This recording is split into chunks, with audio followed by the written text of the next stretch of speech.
Raul Blanco was patrolling his territory when he found a waitress zip-tied and freezing to death in a snowbank, dumped like garbage to send him a warning.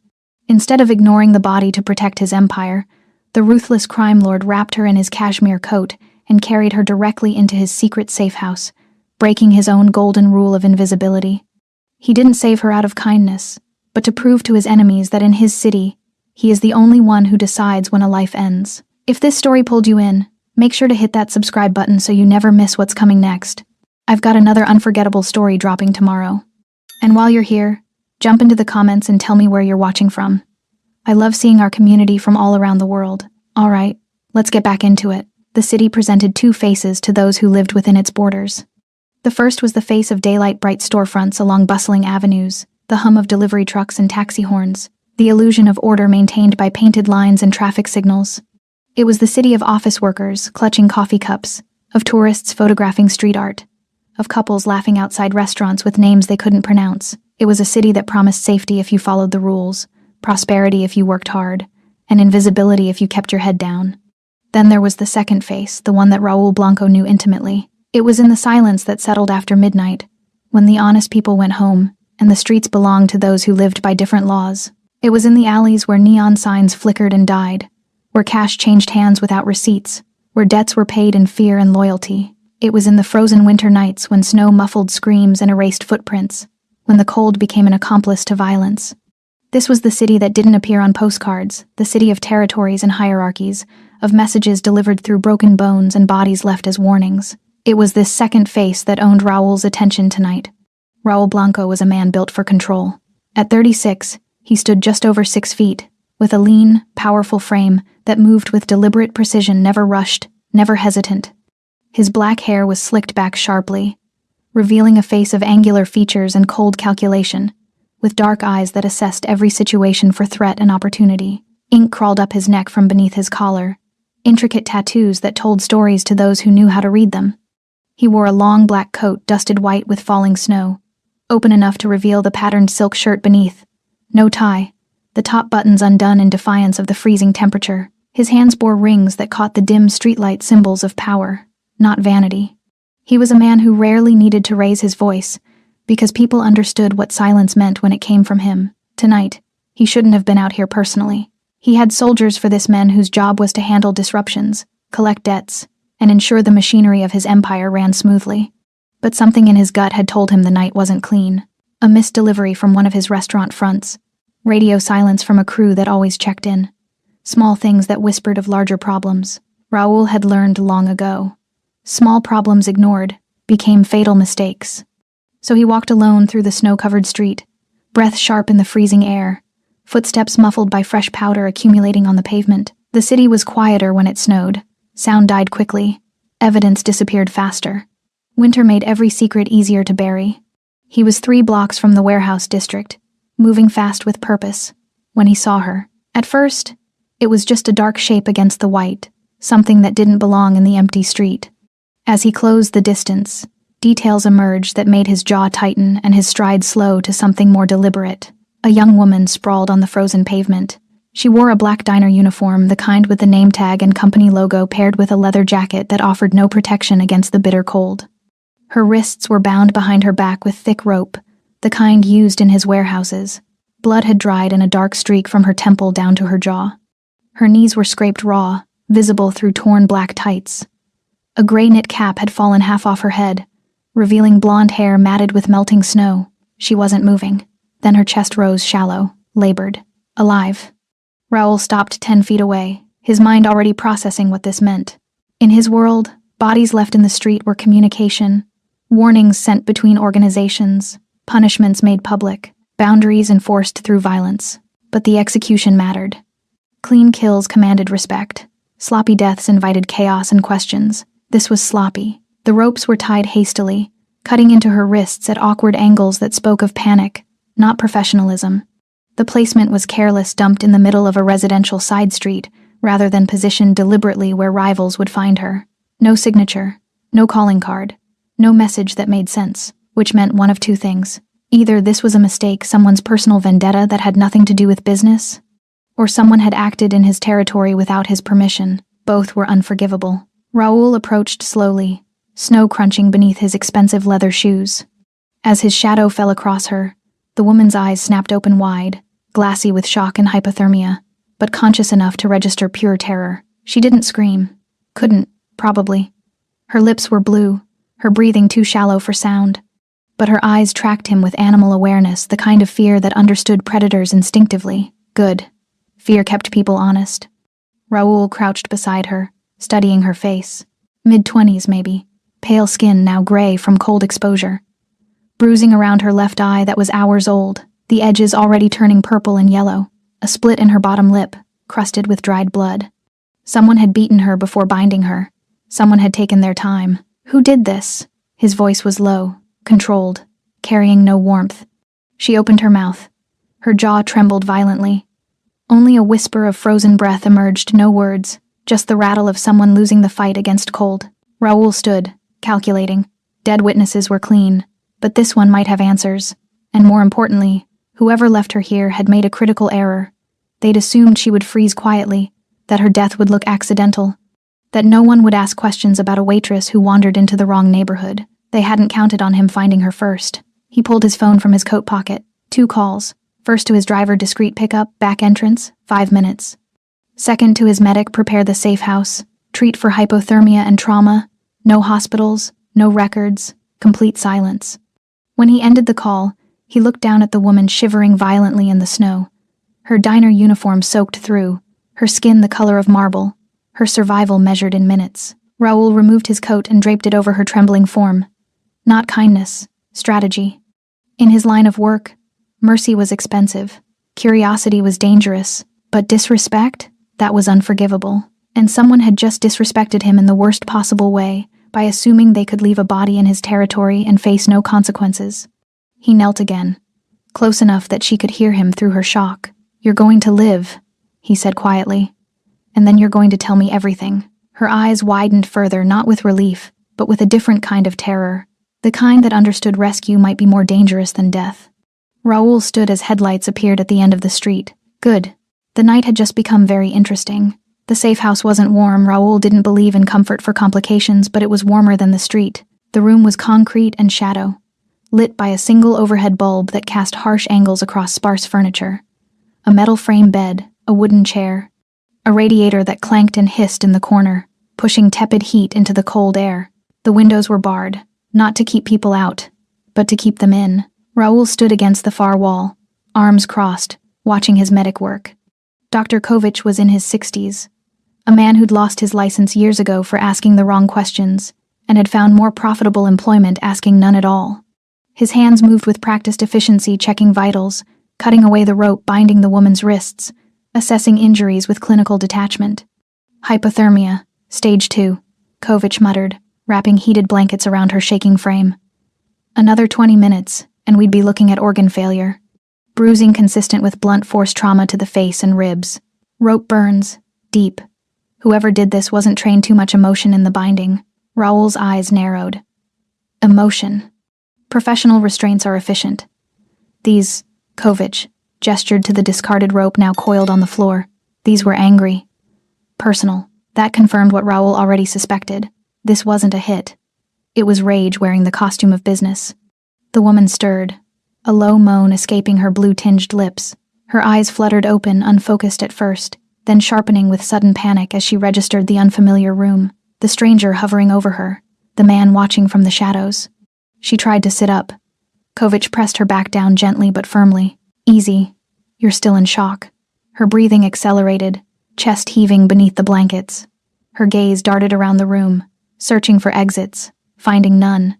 When her eyes landed on Raoul, they widened with recognition, not relief, but the kind of terror reserved for legends made flesh. She knew exactly who he was. "You're..." Her voice cracked, barely a whisper. "Alive," Raoul said flatly. "Because I decided you should be." The weight of that statement settled over her like a second set of chains. She understood immediately. Her survival was conditional, temporary, and entirely at his discretion. Kovic finished his assessment, packing his supplies with methodical care. "She'll live. Keep her warm, hydrated. Watch for signs of shock returning.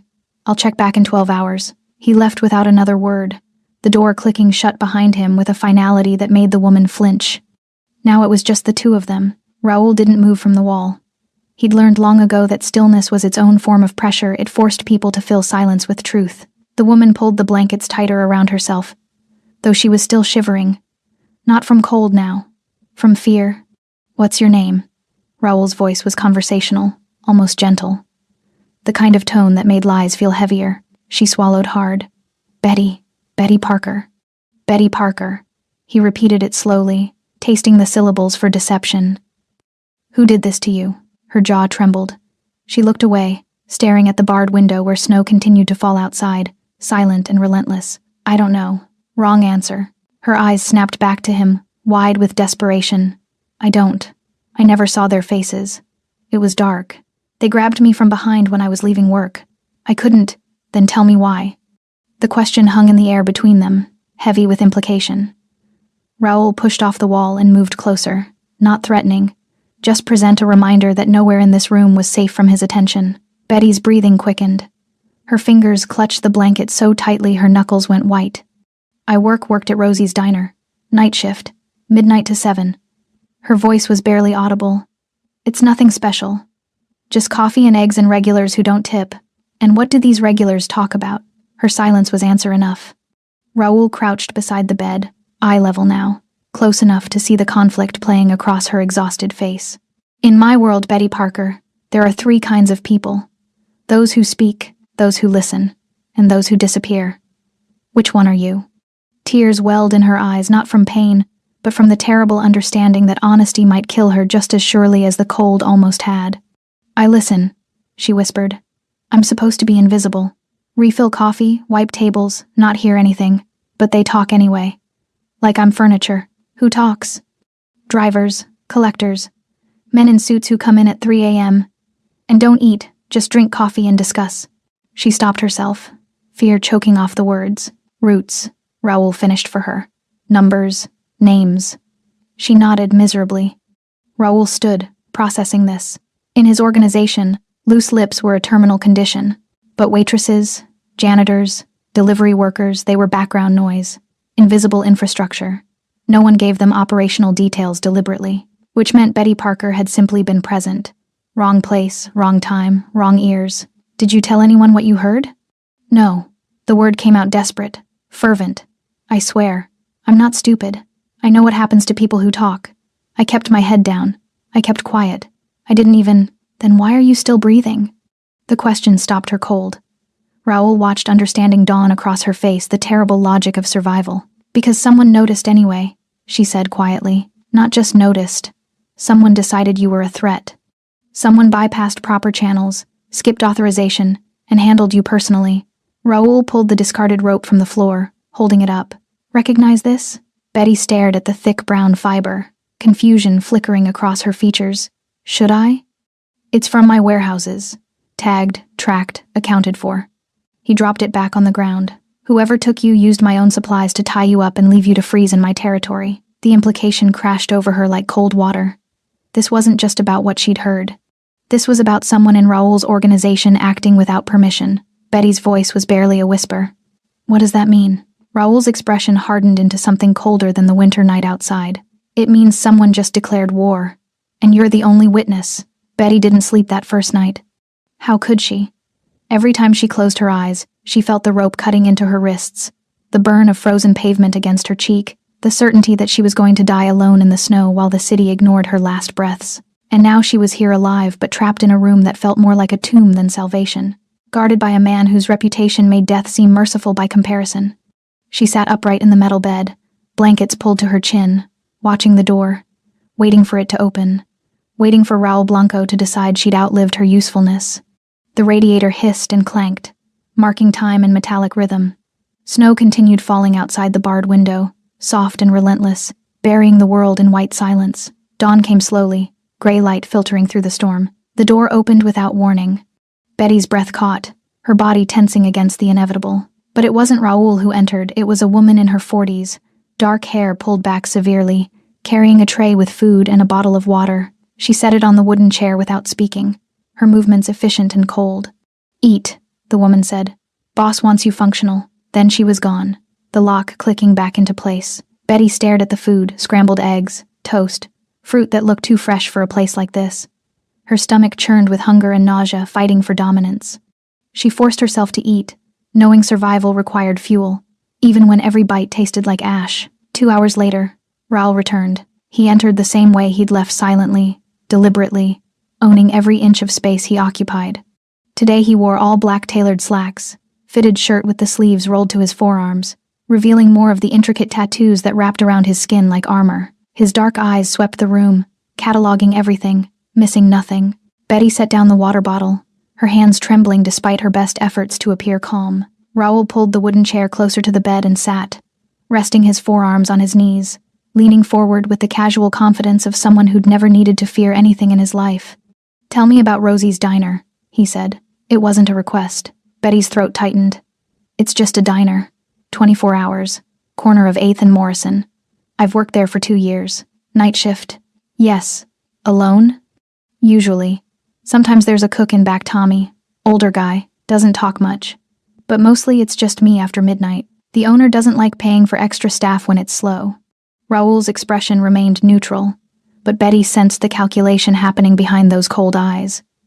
"Who are your regulars?" She'd known this question was coming, had spent the sleepless hours trying to decide how much truth would keep her alive and how much would get her killed.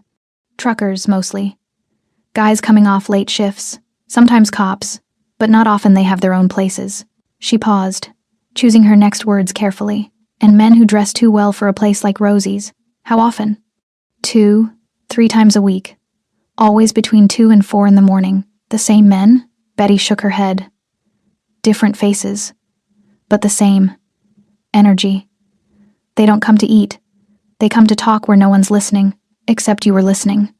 I wasn't trying to. The words came out defensive, desperate. I was doing my job, refilling coffee, clearing plates, but they talked anyway, like I wasn't even there, like waitresses are invisible. Raoul's jaw tightened almost imperceptibly. What did they talk about? This was the moment. The precipice. Betty knew that whatever she said next would determine whether she walked out of this room or disappeared into the kind of silence that swallowed people whole. She took a shaky breath. Routes, delivery schedules, numbers that didn't make sense, too big for restaurant supplies, too specific for casual conversation. And names. What names? Betty's voice dropped to a whisper, as if speaking too loudly might summon ghosts. Moretti, Kozlov, someone they called the Albanian.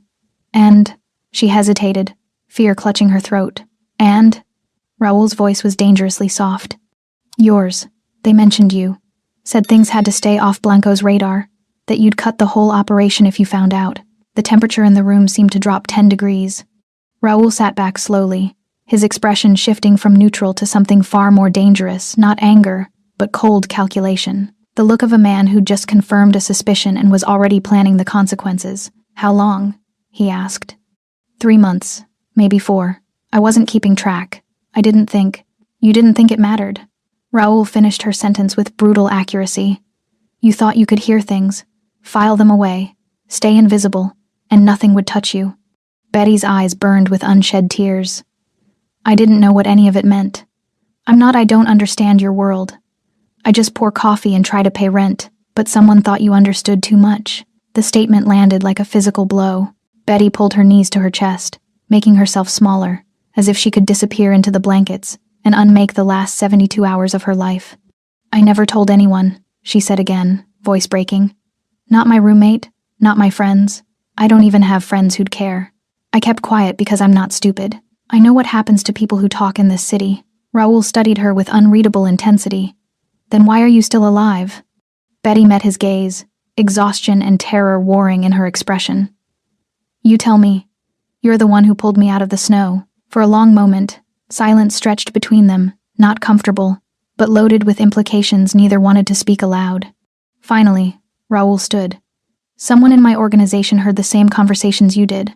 Someone realized you were a liability and decided to handle it quietly. Freeze to death on a side street. Case closed. Another tragic accident in a city full of them. But you found me. But I found you. He moved toward the door, then paused, looking back. Which means whoever tried to kill you now knows you're under my protection. That makes you valuable and dangerous. Betty's voice was barely audible. What happens to me now? Raoul's hand rested on the door handle. That depends on whether the men who left you to die decide to finish the job. The lock clicked shut behind him. Betty pulled the blankets tighter and finally let herself cry. Raoul's office was a study in controlled power. Located on the third floor of a legitimate import business, the space balanced respectability with intimidation. Dark wood furniture, leather chairs, walls lined with books that were actually read. A single window overlooking the warehouse district below his kingdom, rendered in brick and steel and shadow. But tonight, the usual order felt corrupted. Raoul stood at the window, hands clasped behind his back, staring at the falling snow that continued to blanket the city. Behind him, 3 men waited in tense silence. These were his inner circle, the ones who knew where the bodies were buried because they'd helped dig the graves.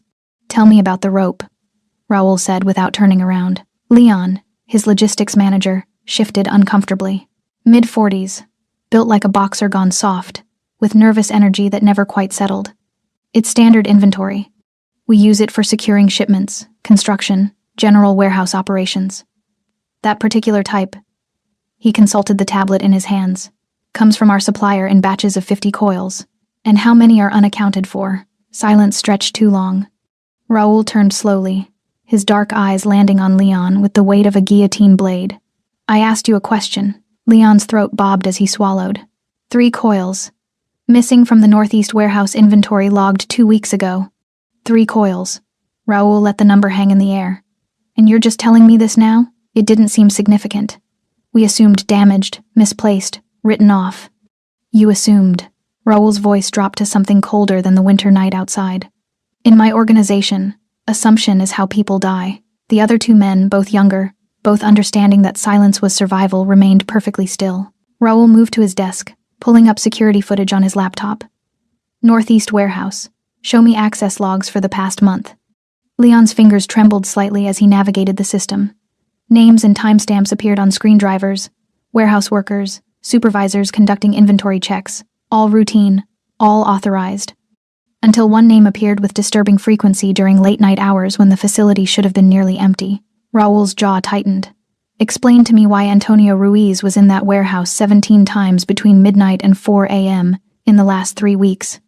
Leon went pale. "Antonio's a senior lieutenant. He has clearance for what? Late-night rope shopping?" Raoul's voice cut like a blade. "Antonio handles collections and enforcement. He has no operational reason to be in inventory warehouses at 3 in the morning." One of the younger men, Julian, sharp-eyed and ambitious, spoke carefully. "Antonio's been acting different lately, more secretive, taking calls he won't explain, disappearing for hours without checking in." Raoul's attention shifted to Julian like a predator sensing weakness in the herd. "And you're just mentioning this now?" Julian met his gaze steadily, understanding that hesitation would be interpreted as complicity. "I only started noticing last week. I thought about bringing it to you, but I wanted to be sure before making accusations. Caution is wise. Silence is fatal." Raoul closed the laptop with deliberate calm. "Where is Antonio now?" "Running collections in the South District," Leon answered quickly, eager to provide useful information. "He's due back by 9. Raoul checked his watch. 7:15. Less than 2 hours. He moved to a locked cabinet behind his desk, removing a burner phone and a small leather journal, the kind that contained information too sensitive for digital storage. He flipped through handwritten entries, cross-referencing dates and locations. Antonio Ruiz, 32 years old, with the organization for 7 years. Worked his way up from street muscle to lieutenant through loyalty, competence, and controlled violence. Married, 2 kids, mortgage on a house he couldn't officially afford. A man who understood the system.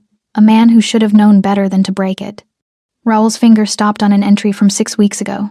Antonio, unusual expenses. New car, jewelry. Explained as inheritance. Verify. He'd made a note to follow up and then forgotten. Small oversight. Fatal mistake. Pull Antonio's financials, Raoul ordered. Everything. Bank accounts, credit cards, cash deposits, property transfers. I want to know if he's pissing away inheritance money or if someone's paying him. Leon nodded, already pulling out his phone to make calls. Raoul returned to the window, mind working through possibilities like a chess player calculating moves and counter-moves. If Antonio was running a side operation, he wasn't doing it alone.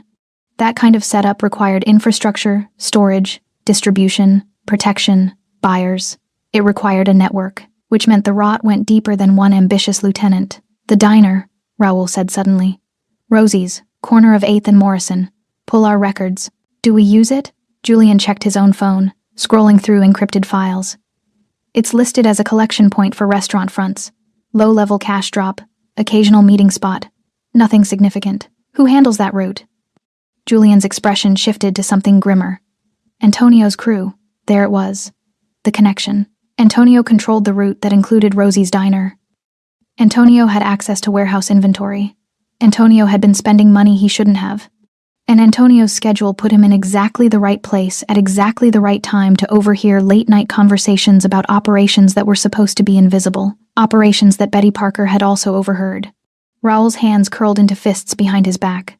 The insult was layered not just the unauthorized operation, but the sloppiness of it, leaving a witness alive long enough to hear, deciding to eliminate her without proper cleanup, using Raoul's own supplies to do it. Antonio hadn't just betrayed the organization, he'd disrespected it. When Antonio arrives tonight, Raoul said quietly, bring him to the basement. Tell him I need to discuss collection quotas. Keep it casual. No alarm. Leon and Julian exchanged glances, both understanding exactly what basement meant. And the woman? Leon asked carefully. Betty Parker. What do we do with her? Raoul turned from the window, his expression carved from ice. She stays alive, under guard, no contact with anyone. If Antonio was willing to kill her once, he'll try again the moment he knows she survived. And if Antonio talks? If he tries to? Antonio won't talk. Raoul's voice carried absolute certainty. Because by the time I'm done with him, he'll understand that death is a mercy he hasn't earned. The three men nodded, filing out silently to execute their orders.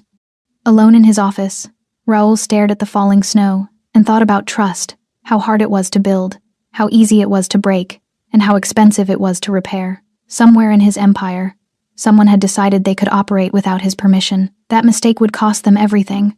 Betty woke to the sound of voices outside her door, not loud, barely above whispers, but urgent in a way that made her pulse quicken.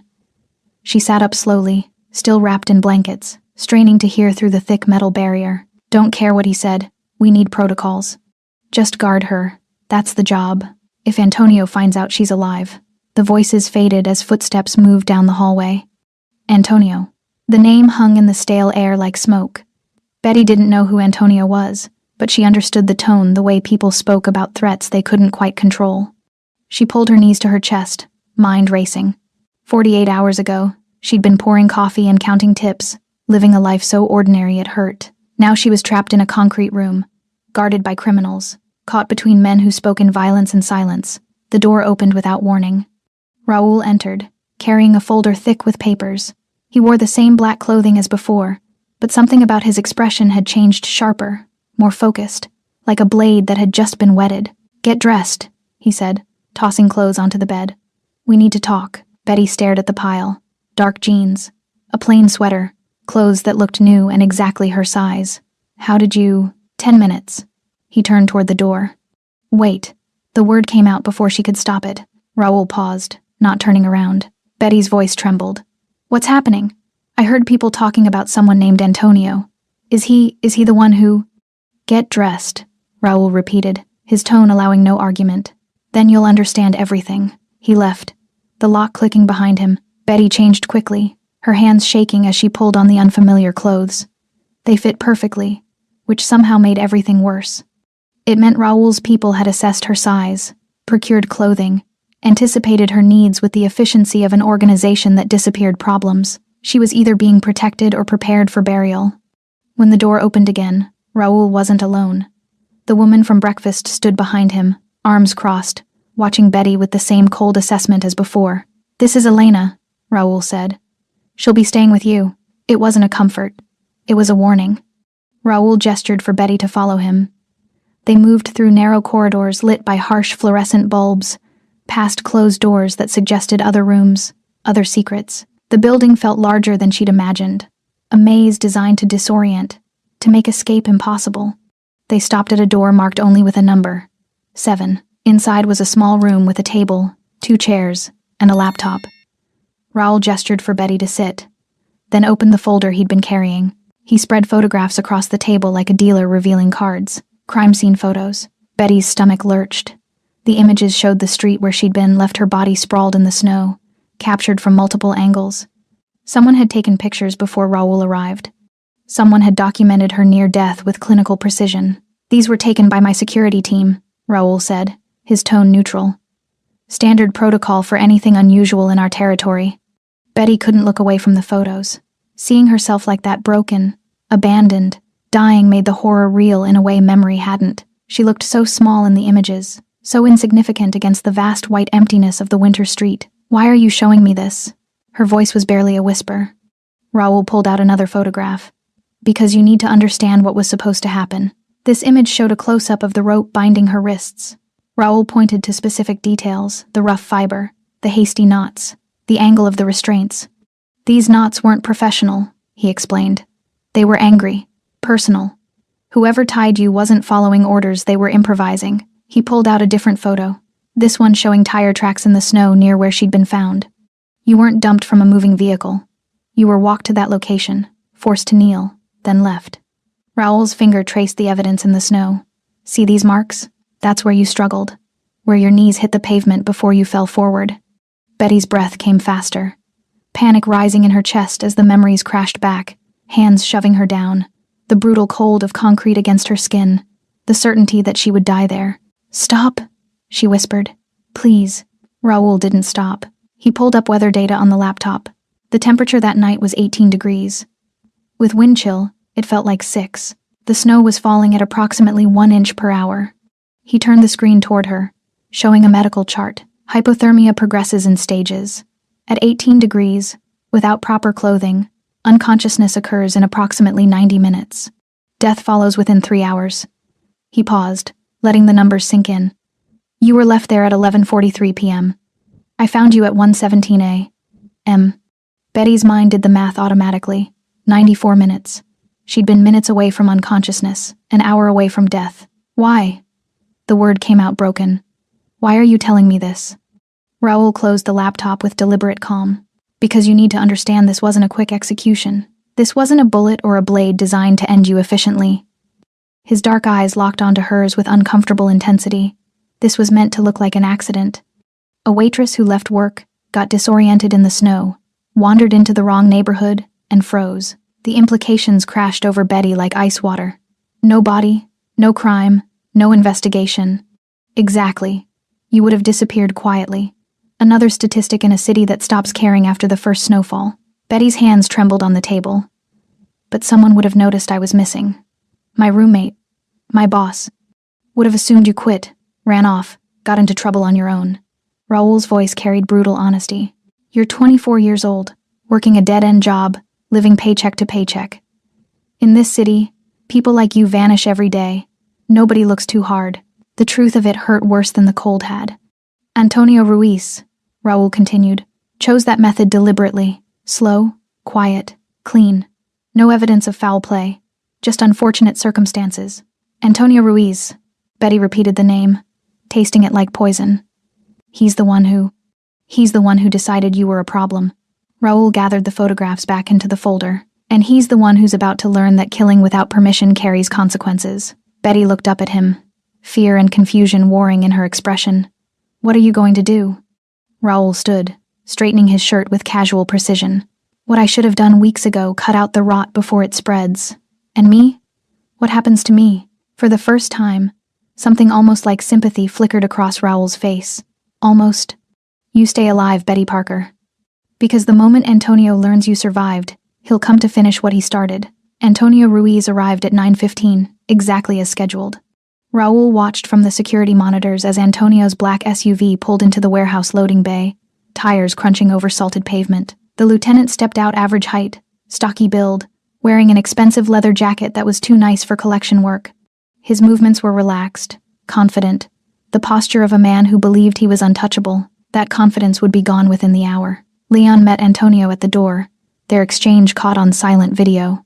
A handshake, casual conversation, Leon gesturing toward the elevator with the ease of routine. Nothing to suggest tonight was different from any other check-in. Raoul switched cameras, tracking their progress through the building. Elevator descending, hallway empty, the basement door opening. Antonio stepped into the concrete room and stopped. The space was bare except for a single chair bolted to the floor, a table with tools arranged with surgical precision, and overhead lights that cast harsh shadows across every surface. This room had one purpose: and everyone in the organization knew what it was. Antonio's confidence fractured. He turned back toward the door and found it already closed. Leon standing guard outside. Raul entered from a side door, hands in his pockets, expression neutral. "Antonio," he said conversationally, "thank you for coming." Antonio's throat worked. "Boss, Leon said you wanted to discuss quotas." I lied. Raul moved to the table, running his fingers across the arranged tools, pliers, knives, a hammer, rope. "Well," Leon lied, "on my instruction." The color drained from Antonio's face. "I don't understand. Don't insult me." Raul's voice remained calm, which somehow made it more terrifying. "We both know exactly why you're here."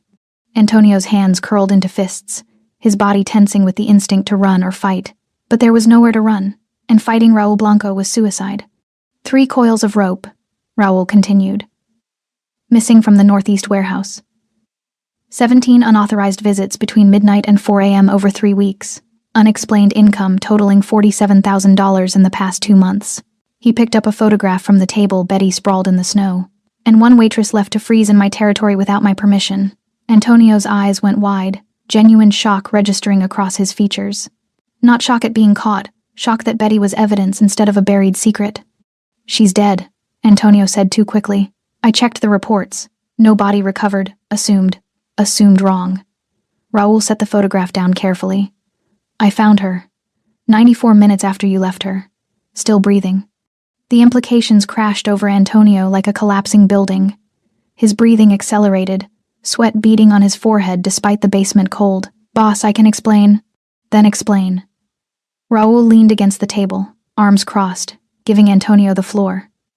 "Explain why you're running an unauthorized operation through my restaurant fronts. Explain why you're moving product I don't know about, using routes I didn't approve, and eliminating witnesses without clearance." Antonio's mouth opened and closed, calculations racing behind his eyes. How much to admit, how much to deny, whether truth or lies would save him. "It wasn't supposed to be like this," he finally said. "The operation, it started small. Side money, clean routes, nothing that would interfere with official business. Side money." Raul's tone remained dangerously neutral. "In my organization, there is no side money. There's money that flows through proper channels, and there's theft. It wasn't theft. I was going to bring it to you once it was established, once I could prove it was profitable. You were going to present me with a finished operation and expect gratitude?"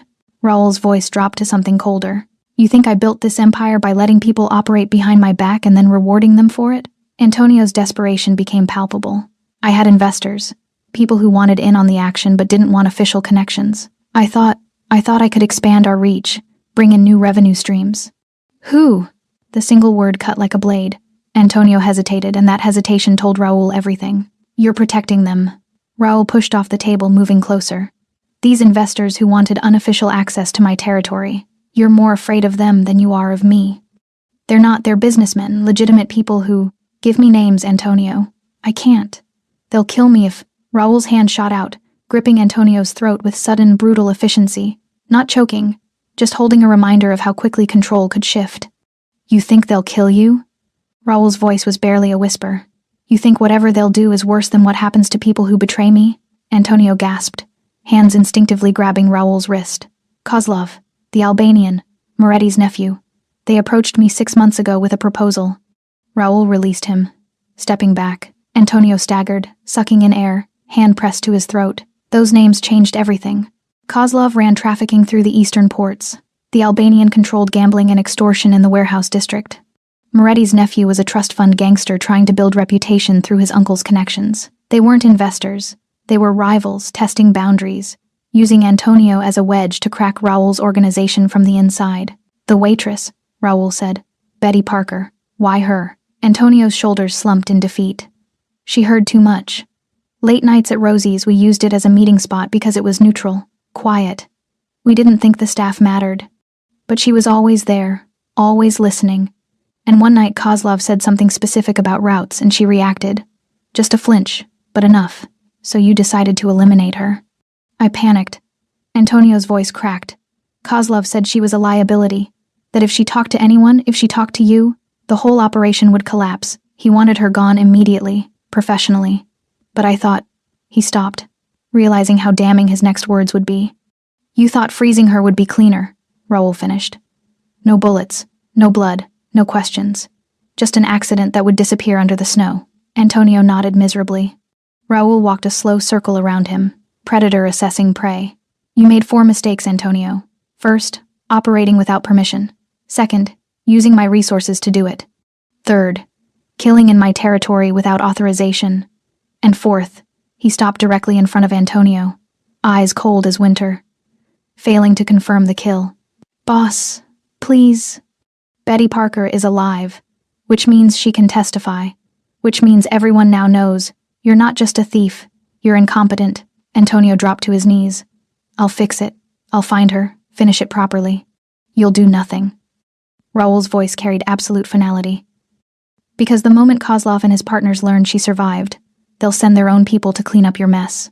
And that, Antonio, is about to become very useful. Antonio looked up, confusion and terror mixing in his expression. Raoul smiled sharp, cold, promising violence. You're going to help me set a trap. Betty heard the screaming start at midnight.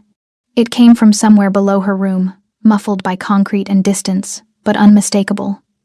Not words, just raw sound. Pain vocalized, terror made audible.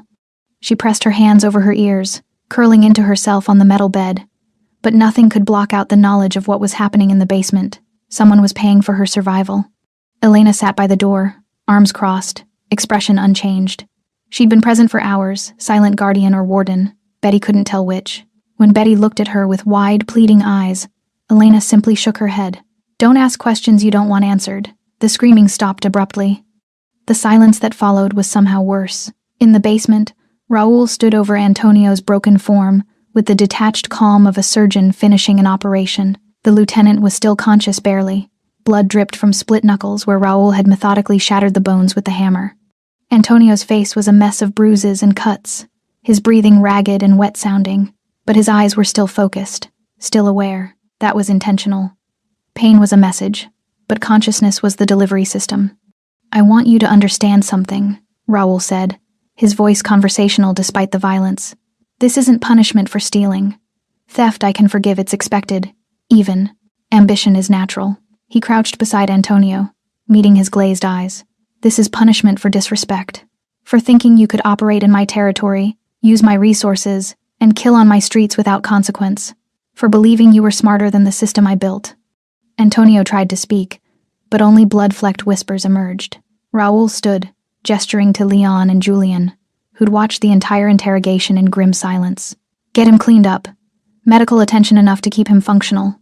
I need him alive for what comes next. They moved forward with practiced efficiency, dragging Antonio toward the service elevator. Raoul removed his rings one by one, setting them on the table beside the tools. His knuckles were bruised but not broken. He'd learned long ago how to inflict maximum damage while maintaining his own capability. He washed his hands in the industrial sink, watching pink water spiral down the drain. The physical act of violence never bothered him. It was necessary, mechanical, a language spoken fluently in his world. What bothered him was the waste. Antonio had been competent, loyal for years, and had thrown it all away for money and ego. Trust, once broken, could never be fully repaired. His phone buzzed. A text from one of his surveillance teams. Package confirmed. Kozlov's people mobilizing. ETA 2 hours. Right on schedule. Raoul had released information through carefully controlled channels, whispers that Betty Parker was alive, protected, ready to talk. He'd made sure Antonio's partners heard exactly what they needed to hear. That their operation was compromised, that a witness could destroy everything, and that Raoul Blanco's attention was focused elsewhere, leaving gaps in his security. The trap was set. Now he just needed them to walk into it. Upstairs, Betty jumped when the door opened. Raoul entered, looking exactly as he had hours before, composed, clean, showing no signs of whatever had happened in the basement. Only his knuckles, slightly swollen and bruised, hinted at violence. Betty pressed herself against the wall, instinctively trying to create distance. You heard, Raoul said, not a question. She nodded mutely. Good.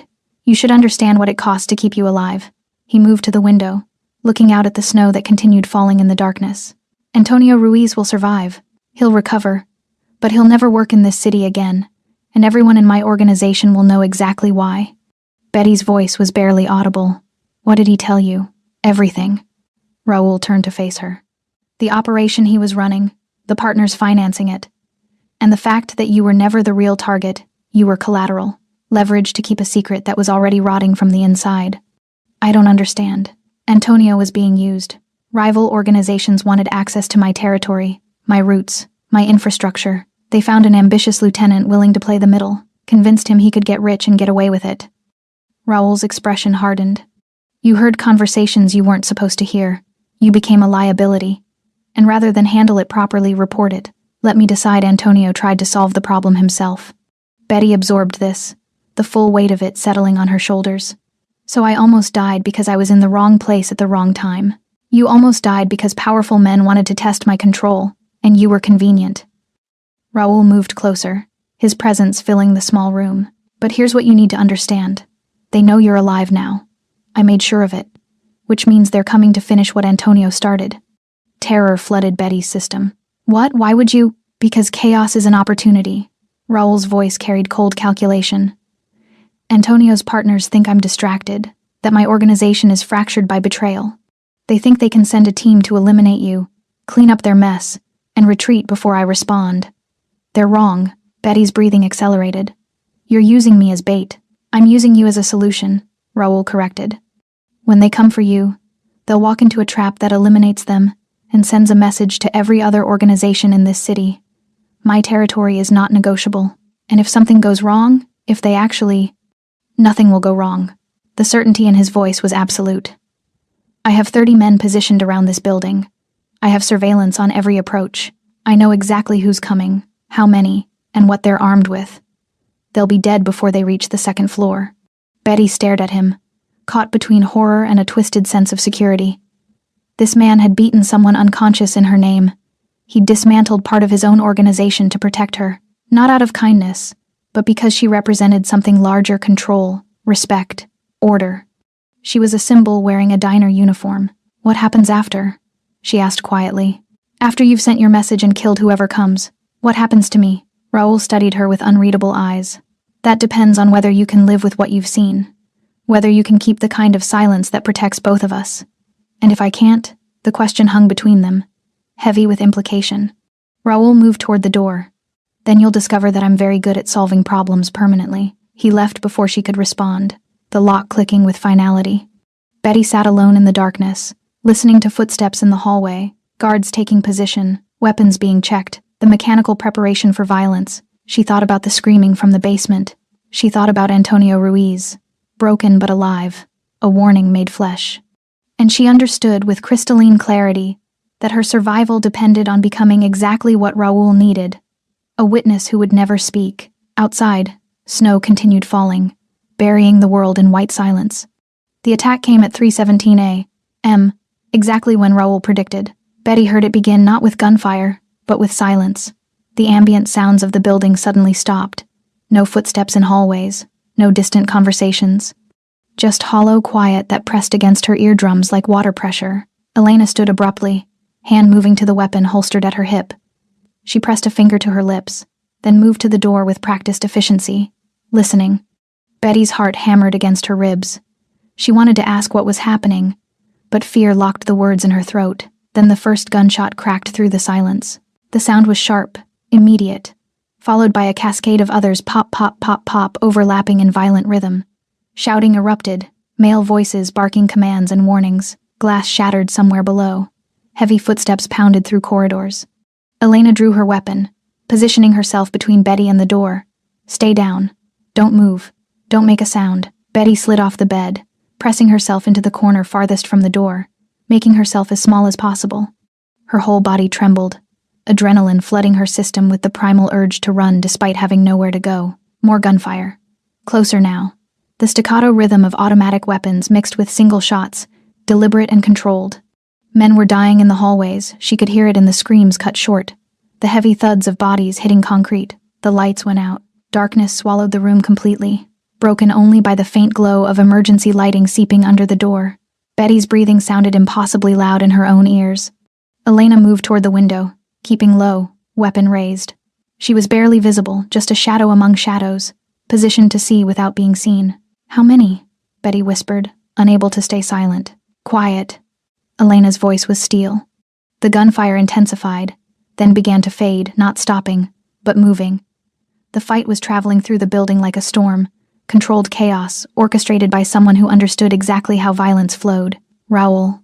3 floors down, Raoul moved through the warehouse with lethal precision. He'd positioned his men in overlapping kill zones, using the building's architecture as a weapon. Narrow corridors that funneled attackers, blind corners where ambush was inevitable, stairwells that became death traps. Kozlov's team had come prepared 8 men, professionally armed, moving with military discipline. But they'd walked into a space designed specifically to neutralize superior firepower through strategic positioning. Raoul caught movement in his peripheral vision, a figure clearing a corner too aggressively. He fired twice, center mass, the suppressed weapon producing wet coughs instead of cracks. The man dropped without ceremony. Leon's voice crackled in Raoul's earpiece. East stairwell secured. 3 down. Julian followed seconds later. South corridor clear. 2 neutralized. Raoul advanced toward the service elevator where 2 attackers had taken cover, laying suppressive fire toward his men's positions. They were well trained, communicating through hand signals, conserving ammunition, but they'd made a critical error. They'd entered his territory thinking surprise was advantage enough. Raoul circled behind them using maintenance passages only his people knew existed. He emerged from a storage room 15 feet behind their position, weapon raised. They never heard him coming. 2 shots. 2 bodies. Main floor secured, Raoul said into his mic. Sweep for stragglers. He moved toward the upper levels, taking stairs 3 at a time, checking corners with practiced efficiency. The building had gone mostly silent again, just sporadic gunfire as his men finished clearing rooms. When he reached the 3rd floor, he found Julian standing over a wounded attacker, weapon trained on the man's head.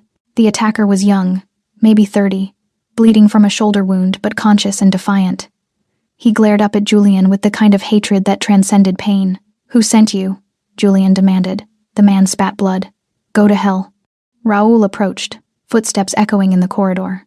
The wounded man's eyes tracked him, recognition and fear flickering across his features. Kozlov or the Albanian? Raoul asked conversationally. Silence. Raoul crouched beside him, studying the tactical gear, the weapons, the earpiece still transmitting dead static. Doesn't matter. You're already a corpse. The only question is whether you die quickly or slowly. The man's jaw tightened, but his resolve was cracking. Pain had a way of reshaping priorities. Kozlov, he finally gasped. Contract hit. 50,000 for the girl. Clean execution. No witnesses. And if you failed? The man's expression twisted with grim understanding. We weren't coming back anyway. Raoul stood. Then you got what you came for. He nodded to Julian, who fired once. The sound echoed briefly, then faded into silence. Betty heard footsteps approaching, measured, deliberate, not frantic. Elena tensed, weapon raised toward the door. 3 knocks. A pause. 2 more knocks. Elena relaxed fractionally, moving to unlock the door. Raoul entered, his black clothing torn in places, a streak of blood across his jaw that clearly wasn't his. He looked like violence made human-controlled, efficient, utterly without remorse. His eyes found Betty immediately. You're unharmed. It wasn't a question, but she nodded anyway. It's over, Raoul said. 8 confirmed dead. No survivors, no loose ends. Betty's voice shook. Who were they? Kozlov's people, professionals sent to finish what Antonio started. Raoul moved to the window, looking out at the snow-covered streets where emergency lights would never arrive. They won't send more. How do you know? Because I'm about to make sure Kozlov understands the cost of operating in my territory without permission. Raoul's expression was carved from ice. Before morning, he'll receive very specific packages. So will the Albanian. So will Moretti's nephew. They'll understand that testing my boundaries comes with consequences they can't afford. Betty absorbed this, understanding exactly what packages meant. Parts of the men who'd come to kill her, delivered as warnings to the men who'd sent them. She should have been horrified, should have recoiled from the brutality, the casual discussion of dismemberment and terror. Instead, she felt something darker, relief mixed with gratitude twisted into guilt. These men had come to kill her. Raoul had stopped them. The methods didn't matter when the alternative was her body freezing in snow. What happens now? She asked quietly. Raoul turned from the window, studying her with unreadable intensity. Now we finish this. Finish what? Making sure no one ever questions my control again. His voice carried absolute certainty. And deciding what to do with the woman who survived long enough to see it all. The weight of those words settled over Betty like a shroud. She'd witnessed murder. torture, organized violence on a scale that made her complicit simply by breathing the same air. She could never testify, could never speak, could never go back to the life she'd known. That person, Betty Parker, waitress at Rosie's diner, invisible and ordinary, had frozen to death in the snow. Whoever she was now existed only at Raul Blanco's discretion. Outside, dawn began breaking through the storm clouds, pale light touching snow-covered streets where bodies would never be found and questions would never be asked. The safe house felt different after the violence. Betty sat in the small room where she'd been held for 5 days, but the bars on the windows no longer seemed like imprisonment, they felt like protection. The concrete walls weren't a tomb, they were a barrier between her and a world that had tried to erase her. She stared at her hands, turning them over slowly. They looked the same as they had a week ago. Same small calluses from carrying hot plates. Same chipped nail polish she hadn't bothered to fix. But they felt foreign now, like they belonged to someone else. The door opened. Raul entered alone. No guards, no weapons visible. He wore different clothes, charcoal slacks. A black button-down with the sleeves rolled to his forearms, revealing the intricate tattoos that wrapped around his skin like stories written in ink. His dark hair was slightly disheveled, his expression tired in a way she hadn't seen before. He looked almost human. Almost. He pulled the wooden chair close to the bed and sat, leaning forward with his forearms on his knees, hands clasped loosely. For a long moment, he just studied her, not with the cold assessment of earlier days, but with something closer to curiosity. "You haven't asked to leave," he finally said. Betty's throat tightened. "Would it matter if I did?" "Yes." The answer surprised her. "You're not a prisoner anymore, Betty Parker. You haven't been since the moment I pulled you out of the snow. Then what am I?" Raul considered the question carefully. "A complication. An investment. A loose end that refuses to be tied off cleanly." He paused. "A survivor." The last word hung between them, weighted with meaning neither wanted to examine too closely. "I need to understand something," Betty said quietly. "Why did you save me?" "The real reason. Not the explanation about territory or disrespect or control. The actual reason." Raul's jaw tightened almost imperceptibly. "Does it matter?" "It matters to me." Silence stretched between them, not uncomfortable, but heavy with unspoken truths fighting to stay buried. "I've built an empire on rules," Raul finally said. "Structure. Hierarchy.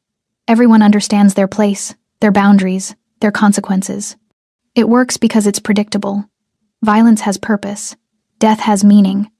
Nothing happens without reason." He looked toward the barred window, where morning light filtered through falling snow. "When I found you in that street, bound and bleeding and left to freeze, it represented everything I've spent 15 years preventing: chaos, unnecessary cruelty, waste." His voice dropped lower. "In my world, people die for betrayal, for disrespect, for breaking rules everyone agreed to follow. They don't die because they happen to overhear a conversation while pouring coffee." Betty felt tears burning behind her eyes but refused to let them fall. "So you saved me to prove a point."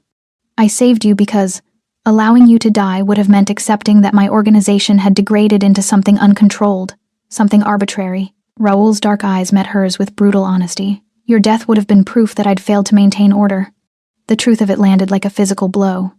Not kindness, not compassion, not mercy. Control. "So I'm alive because my death would have been inconvenient for you," Betty said, voice hollow. "You're alive because unnecessary deaths weaken power," Raul corrected. "Fear must be precise, Betty. Random violence makes people desperate. Desperate people become unpredictable. Unpredictable people destroy everything." He leaned back in the chair, studying her reaction. "You wanted honesty. There it is. I didn't save you because you're special or innocent or deserving. I saved you because chaos is unacceptable, and your death would have represented chaos I couldn't control." Betty absorbed this, the cold logic of it somehow more terrifying than violence.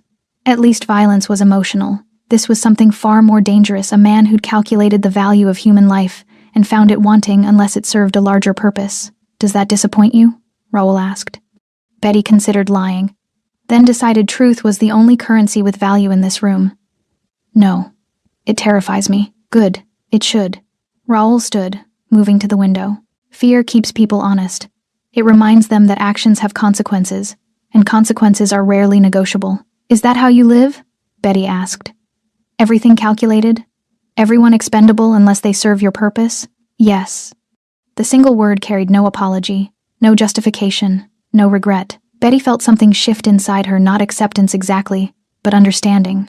Raul Blanco wasn't a monster. He was something more complicated and more dangerous. A man who'd embraced brutality as methodology, who'd stripped morality down to its functional components and discarded everything that didn't serve efficiency. "What happens now?" she asked for the 100th time. But this time the question carried different weight. Raul turned from the window. "Now I give you a choice." Betty's pulse quickened. "What kind of choice?" "The kind that determines whether you walk out of this building or stay in my world forever." He moved closer, his presence commanding without being overtly threatening. Kozlov, the Albanian, Moretti's nephew, they all received very clear messages last night. They understand that operating in my territory without permission carries costs they can't afford. Antonio Ruiz is alive but destroyed, a warning to everyone in my organization about the price of unauthorized ambition. He paused, letting the implications settle. "The threat to you is over. No one will come looking. No one will ask questions. The story is finished." Betty's hands trembled in her lap. "Then why do I feel like you're about to tell me it's just beginning? Because you're smarter than you pretend to be." Raoul's expression softened fractionally. "You've seen too much, Betty. You know names, faces, methods. You understand how my organization operates, who my enemies are, where the fractures exist. That knowledge makes you dangerous. I would never—" "I know." Raoul cut her off gently. "I believe you. But belief isn't insurance, and in my world, loose ends have a way of becoming fatal liabilities." Betty's voice barely rose above a whisper. "So you're going to kill me after all?" "No." Raoul crouched in front of her, eye level now, close enough that she could see the faint scar along his jawline, the exhaustion etched around his eyes. "I'm going to give you a choice that very few people receive. Walk away, or stay. I don't understand." "Walk away means new identity, new city, new life.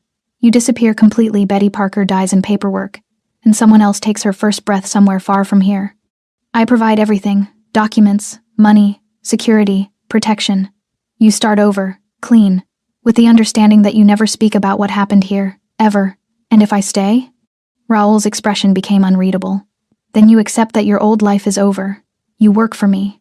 You become part of the structure, protected, but never free." The choice was impossible and completely clear. Freedom with silence, or safety with servitude. "How long do I have to decide?" Betty asked. "Until morning." He stood, moving toward the door. "Raoul." His name felt strange in her mouth. He paused, looking back. "Thank you," Betty said quietly. "For saving me, even if it was just to prove a point." Something flickered across his face, too quick to identify, too complex to name. "Get some rest, Betty Parker. Tomorrow you choose who you become." The door closed softly behind him, leaving her alone with an impossible decision and the weight of survival she hadn't asked for but couldn't refuse. Betty stood at the window of her room, watching dawn break over the city she'd lived in for 6 years but never really understood. From this height, it looked almost peaceful. Snow-covered streets gleaming in early light, buildings casting long shadows, ordinary people beginning ordinary days. They had no idea what happened in the spaces between their comfortable lives. The violence, the calculations, the bodies that disappeared without questions. She'd been one of them once. Invisible, insignificant, safe, in obscurity. That version of herself was gone. Behind her, Elena packed a small bag with mechanical efficiency, new clothes, identification documents, cash in neat stacks, a phone with a single programmed number, everything Betty would need to disappear. She'd made her choice in the hours before dawn, lying awake and tracing the path her life had taken from ordinary to impossible. The decision hadn't been difficult once she'd stopped fighting what she already knew. She couldn't stay. Not because she didn't understand Raoul's world, she understood it too well. The structure, the hierarchy, the brutal efficiency of violence as communication. She could learn to navigate it, maybe even thrive in it. But she'd never stop being afraid. Never stop calculating whether today was the day she became expendable. Never stop hearing the screams from the basement or seeing Antonio's broken hands or feeling rope cutting into her wrists. Freedom wearing chains was still captivity. The door opened. Raoul entered, dressed for business in a dark suit that transformed him from predator to executive. Only his eyes remained the same, watchful, calculating, missing nothing. "You decided," he said, reading her expression immediately. "I'm leaving." Betty's voice was steadier than she expected. "New city, new name, new life." Raoul nodded, no surprise registering. "Where? You're asking me to choose?" "The city determines the support structure. West Coast, Midwest, South, each requires different arrangements." His tone was purely practical. Where would you go if geography wasn't a limitation? Betty thought of mountains and ocean, of places she'd seen in pictures but never visited. Somewhere warm, where it doesn't snow. Phoenix, Raoul decided. Large enough to disappear into, transient enough that newcomers don't raise questions. Far enough from here that your past stays buried. He pulled an envelope from his jacket, setting it on the table. New identity. Birth certificate, social security card, driver's license, complete background that stands up to standard verification. Your name is Grace Mitchell, 26 years old, relocated for work, bank account with $50,000, replenished quarterly for 2 years. Betty stared at the envelope, understanding the weight of what it represented. Why quarterly? Why 2 years? Because starting over is expensive, and I don't create problems by cutting people off before they're established. Raoul moved to the window, looking out at the city. After 2 years, you're on your own. The money stops, the protection remains, but at a distance. And if I need help before then? The phone has one number programmed, emergencies only. You use it, people come. But understand, calling that number means accepting that you're still connected to me, still part of this world. Use it wisely. Betty picked up the envelope, feeling the thickness of her new identity between her fingers. Grace Mitchell. The name felt foreign and somehow fitting grace she hadn't earned, a gift wrapped in threat. What happens to Betty Parker? She asked quietly. Officially, nothing. She simply stops existing. No death certificate, no missing person report. People will assume she ran off, got into trouble, disappeared the way vulnerable people do in cities that don't care enough to look. Raoul's reflection in the window was impassive. Your roommate already thinks you quit without notice. Your boss at Rosie's hired a replacement. In 6 months, no one will remember you were ever here. The casual erasure of her existence should have hurt more. Instead, Betty felt something close to relief. Being forgotten was safer than being remembered. Can I ask you something? She turned to face him directly. Yes. Antonio. What happened to him? Really? Raoul considered how much truth to offer. He's alive. Broken, but functional. I sent him to work in a meat processing plant in Montana, legitimate business.